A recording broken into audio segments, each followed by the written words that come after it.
एक छोटा सा गांव था और उसमें खुशीराम नाम का एक व्यक्ति रहता था। अपने नाम के विपरीत वो हमेशा दुखी ही रहता था। हर वक्त अपने आप को कोसता रहता था, लोग कितने खुश हैं, सब कुछ है इनके पास, मैं ही क्यों इतना गरीब हूँ। अक्सर इस तरह के विचार उसके मन में चलते रहते। एक दिन उसका एक मित्र आकर उससे कहता है कि गांव में एक बहुत बड़े महात्मा मुनि आए हुए हैं। लोग कहते हैं कि वो मुनि बड़े ही चमत्कारी हैं, जो मांगते हैं वो मिल जाता है, सबकी इच्छा पूरी होती है। उनके पास अद्भुत शक्तियाँ हैं, तुम भी उनके पास जाओ। जिसे उनका आशीर्वाद मिल जाता है उसकी किस्मत बदल जाती है। खुशीराम भी सोचता है कि चलो मैं भी अपनी किस्मत आजमाता हूँ, मैं भी जाता हूँ, शायद वो भी मुझे अपना आशीर्वाद दें। खुशीराम भी महात्मा के दर्शन के लिए पहुँच जाता है। प्रवचन चल रहा होता है, वह वहाँ पर हाथ जोड़कर बैठ जाता है। प्रवचन जब समाप्त होता है तो वो महात्मा के पास जाता है और कहता है, मैं बहुत गरीब हूँ, मैं बहुत निर्धन हूँ, महात्मा जी मुझे कोई ऐसा उपाय बताइए कि जिससे मैं जल्दी से जल्दी अमीर बन जाऊँ। खुशीराम हाथ जोड़कर कहता है, मुनिवर मैं बहुत ही गरीब घर में पैदा हुआ और मेरा भाग्य मेरा साथ ही नहीं देता। मैं जो भी काम करता हूँ सब उल्टा हो जाता है। ये गरीबी ही मेरा बर्बादी का कारण है। महात्मा जी मुझे कोई तो ऐसा मंत्र बताइए, मैं दिन रात जप करूँगा। और यह कहकर वह रोने लगता है। महात्मा उसे शांत होने का इशारा देते हैं।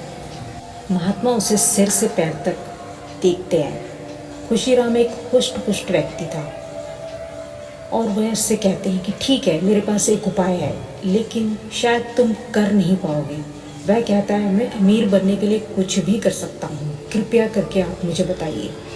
महात्मा कहते हैं, मैं तुम्हें अभी 1 करोड़ रुपए दे सकता हूँ, तुम्हें बस अपनी एक आँख हमें दान करनी पड़ेगी। वह व्यक्ति जैसे ही सुनता है कि उसे एक आँख दान करनी पड़ेगी, उसके होश उड़ जाते हैं। मुनिवर ये क्या कह रहे हैं आप, ये कैसा उपाय है, मैं अपनी एक आँख नहीं दे सकता। तो महात्मा कहते हैं, ठीक है 2 करोड़ ले लो, तुम्हारी सारी समस्याओं का हल हो जाएगा, जीवन बहुत ही शानदार कटेगा। नहीं मैं ये नहीं कर सकता। क्यों नहीं कर सकते? आपके इन 2 करोड़ रुपयों से कहीं कीमती मेरी ये आँख है। आप तो मुझे काना बनाने की बात कर रहे हैं, तो तुम यह मानती हो कि ये आँखें कीमती हैं, और फिर इस शरीर के बारे में तुम्हारे क्या विचार हैं? महात्मा पूछते हैं उससे, क्या तुम निर्धन हो? तब वो हाथ जोड़कर खड़ा हो जाता है और कहता है, नहीं मुनिवर, मैं समझ गया, यह शरीर भी उतना मूल्यवान है, उतना ही कीमती है, मैं निर्धन नहीं हूँ। महात्मा कहते हैं, अगर तुम्हारे पास स्वस्थ शरीर है, चुस्त दुरुस्त दिमाग है, तुम दुनिया के सबसे अमीर व्यक्ति में से हो। अपनी सोच को बदलो, मेहनत, लगन और विश्वास से तुम दुनिया की कोई भी दौलत कमा सकते हो, लेकिन दुनिया की सारी दौलत से भी तुम इस शरीर को नहीं पा सकते।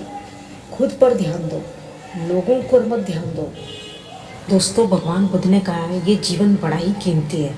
हर रोज़ एक नया दिन होता है और हम हर रोज़ एक नया जन्म लेते हैं। समय को व्यर्थ मत गवाओ और अपनी कीमत को समझो। हम बड़े से घर और बंगले में रहते ज़रूर हैं, लेकिन हमारा असली घर हमारा शरीर ही है। सबसे कीमती हमारी सांसें, ये शरीर और ये जीवन है। इसकी कदर, इसकी हिफाजत धन से भी अधिक करनी चाहिए, क्योंकि शरीर बिगड़ने के बाद धन भी उसकी हिफाजत नहीं कर सकता है दोस्तों।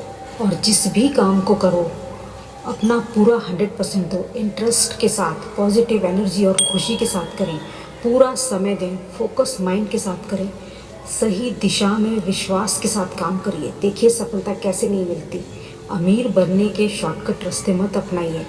जैसे तितलियों के पीछे मत भागिए, एक छोटा सा बगीचा बनाइए, देखिए तितलियाँ खुद उड़कर आएंगी। स्किल डेवलप करिए, खुद पर ध्यान दें, तो देखिए आपको अमीर बनने से कोई नहीं रोक सकता। यदि आपको सूरज की तरह चमकना है तो सूरज की तरह जलना पड़ता है। इसलिए ध्यान खुद पर दो, औरों पर नहीं, और अपनी कीमत समझो। वीडियो देखने के लिए आपका बहुत बहुत शुक्रिया दोस्तों। कहानी अगर अच्छी लगी हो तो लाइक, शेयर, कमेंट करना ना भूलें। और हाँ, अगर चैनल को आपने सब्सक्राइब नहीं किया है तो कर लीजिए। थैंक यू दोस्तों। नमो बुद्धाय।